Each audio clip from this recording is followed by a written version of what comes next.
Hello. Welcome back.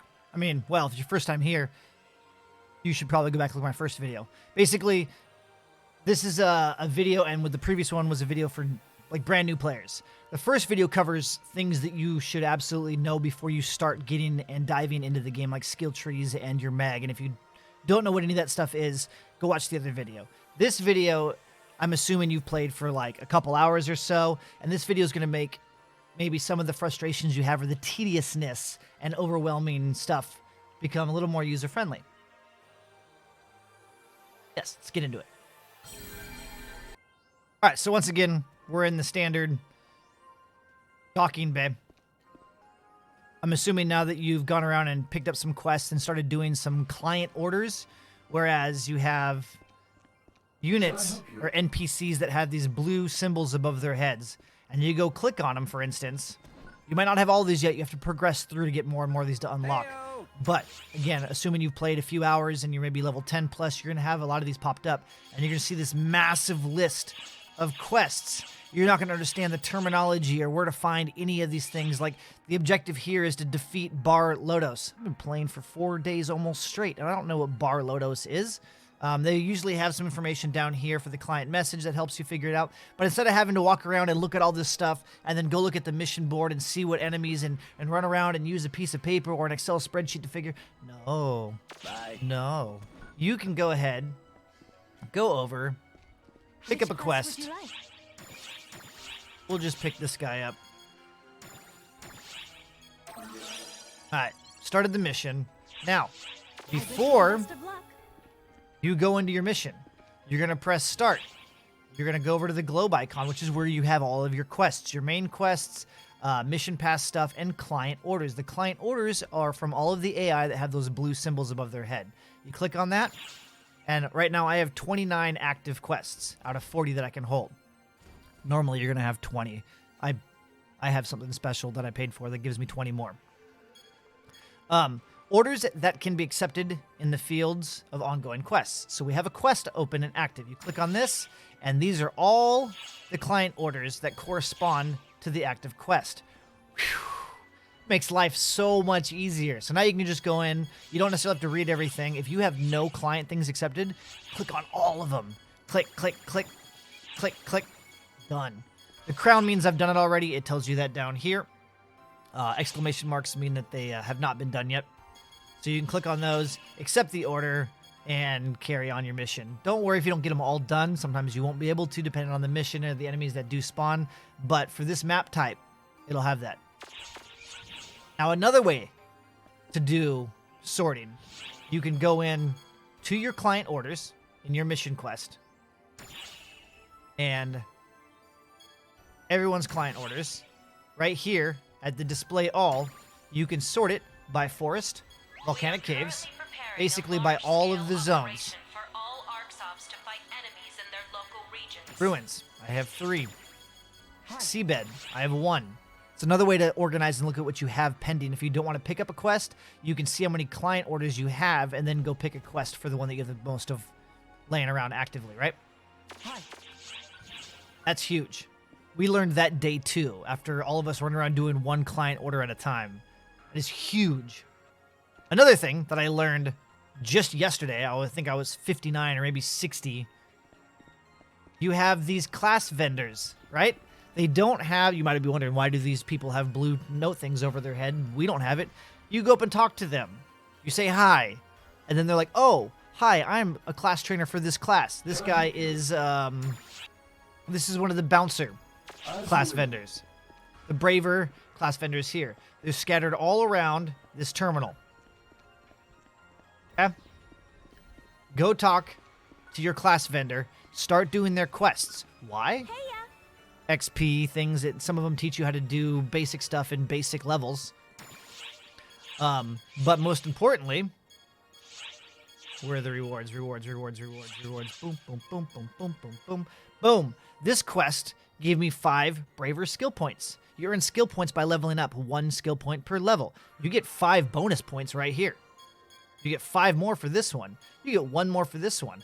I don't know how many more that I'm going to unlock that are going to give me more, but right now, that's 11 extra free points. That's big. So maybe you can fill out your entire skill tree with the addition of the points from these quests. Another tip, if you don't like your class, and like I mentioned in the other video, you can change it over at your class vendor over here and try a different one out. What would you like to do? But if you don't want the tediousness of trying to learn the class, you don't have to change your class right away. I highly recommend, if you're curious, Which quest are you up for? go to practice quests. And you can do hunter training, ranger training. You have all the classes right here. That'll give you the basic playstyle of each class. They take like 10 minutes to maybe not even that, like 5 minutes to complete. And then you could go through all of these and then figure out what you want to do. It's very nice, very easy. It has to be done solo. But that's a way to go through and test the classes out and see what you like best. Good luck. Another thing that starts occurring is you can accumulate XP boosts. You do that. I'll show you right here. When you click on the quest counter, lady, you'll see my daily boost. I have 50% extra XP out of 15. So you level this up by doing the recommended quests. You get 3 a day. They reset at 1 a.m. Pacific Standard Time, so you can knock these out. You also you'll see the little treasure chest symbol next to each mission. So once a day, you can earn a bonus item. Some of them are beefy XP boosts and stuff. So you'll want to go through and do all 3 each day. I believe you get a 5% boost per recommended. I could be wrong on the increase. I do know that after 24 hours of not doing a recommended, you'll lose 5%. So if you miss a day of playing or 2 days, you're gonna drop to 45% or 40%. You just come back in and you do your recommendeds and it'll boost you back up again. Good luck. So that's something to keep an eye on. All right, here's another big one that blew my mind. That blew my mind. Have you been playing a little bit and you're tired of going down selling one item at a time? Right? You got a bunch of items. Let's say that all of these are garbage and I want to get rid of them all. But you got to go like sell, sell, sell. Or you come over and you have to do this. What do you require? Toggle, toggle, toggle, toggle, toggle. It's not so bad. You could tap the right trigger. Highlight it, highlight it, highlight it, highlight it. Is that faster? I don't know. It's easier on your thumb. It's 1 click versus 2 clicks. Over, down, over, down, over, down. Well, it's still 2 clicks. Right trigger down, right trigger down. Or hold right trigger, hold it down, keep it held, scroll. You're welcome. Another thing. You can do the same way to deselect. Boom. You can go up and sort. So at my level, I pretty much anything that's 9-star or under, I'm just selling. I mean, there's other people who are gonna be like, you put it in the auction house, do it. I just sell it. I'm lazy. But easy way to do that, instead of going through them, hit rarity. It'll sort it. So you have sorting options. You can lock items. You can sort by locked items by name, standard, equipable. I do it by rarity. This guy is a 10-star. We're not selling that one. This guy's a 9-star. Everything below that is going to decrease. So we'll go ahead, highlight, scroll down. Boom. And then I'll just sell it. Thank you very much. Easy. Speaking of mass efficiency, Good to see you. if you have special weapons, you can get them analyzed, right? You might not know that. I'll show you how to get those analyzed. If you do know that and you think it's tedious, if you have a bunch of them, check this out. You can mass analyze. We'll grab these 6. If you didn't know where to take them, you take them over here to the right side vendor of the shop in the shopping center. This little girl here. Boom. Leave it to me. Not analyze, appraise. So you can appraise and you get enhanced appraise. Enhanced appraisal costs a lot more than regular. And to be honest, we enhanced appraised like 5 items last night for not a pretty penny. It was expensive as hell. And then we did a bunch with the regular. And I actually got some higher rated items. So it's hit or miss. It's hit or miss what you want to do. It's like gambling. But normally you would select one, and then you can pick what element you want on it, and you can pick one of 3 stats. Lucky Charm, which gives you better drop rates, Meseta, more money, and then more XP. Or you can mass produce them. Now, they're all going to have the same stat you applied to it. So they're all going to be fire. You can change it. And you can do this. We'll just do Lucky Charm. Set appraisal. It's going to tell me the dollar value. Hit yes. Oh, Boom. this is There they all a are. great 9 stars, 7, 8s. Boom. Take care now. Awesome. Awesome. Speaking of gear, let's go ahead and look at armor. So, well, let's get on a different screen here. When you're looking at armor, for instance, this back piece here, you'll notice on the bottom right-hand corner, it says ranged defense. This one says ranged defense. This says ranged defense. You're going to see 3 different symbols: a sword for melee, a staff for tech, and a gun for ranged. I, for the first couple days, was like, oh, well, this is a ranged defense item. So then I was buying or holding on to an item that had melee and then another item that had the staff for tech. So I felt like I was being well-rounded. That's not the case.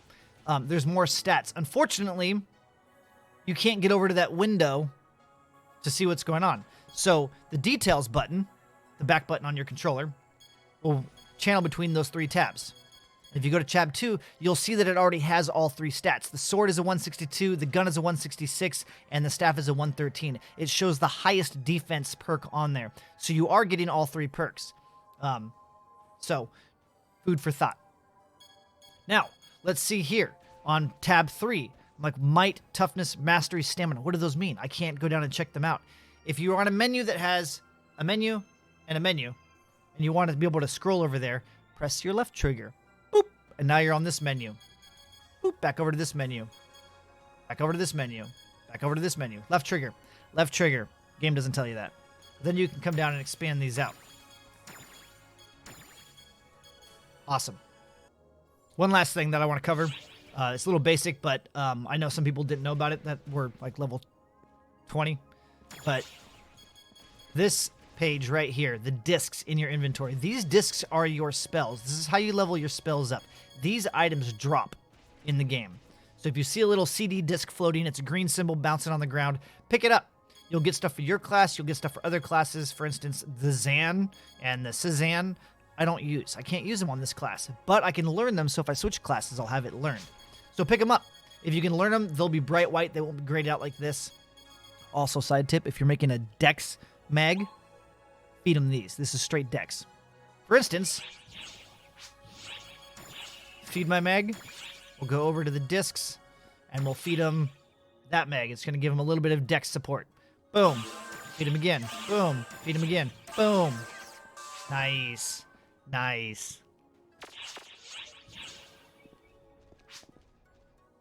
Anyways, those are some killer tips that I learned in the first couple days from people in chat pulling their hair out, watching me do things the slow and tedious way. So, again, speaking of streaming, I stream daily over on Twitch at twitch.tv/SlyGumbi between the late night hours of 8 p.m. till about 2 a.m. Pacific Standard Time. Lately, it's been going later because of global circumstances and the fact that I'm no life in this game and obsessed with it. But you can also follow me on Twitter at SlyGumbi for news, updates, and goofiness. If you swing by the stream, we have a ton of people in stream that are experienced JP PSO2 players. What that means is Japan has had this game out for 8 years. They're quite a bit further in expansions, which means we have a lot of content coming.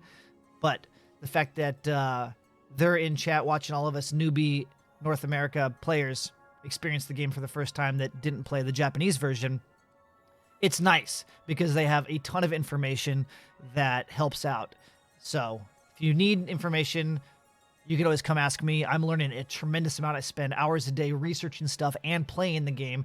Plus, chat is filled with a ton of veterans that know more. I learn so much every stream from these guys and gals.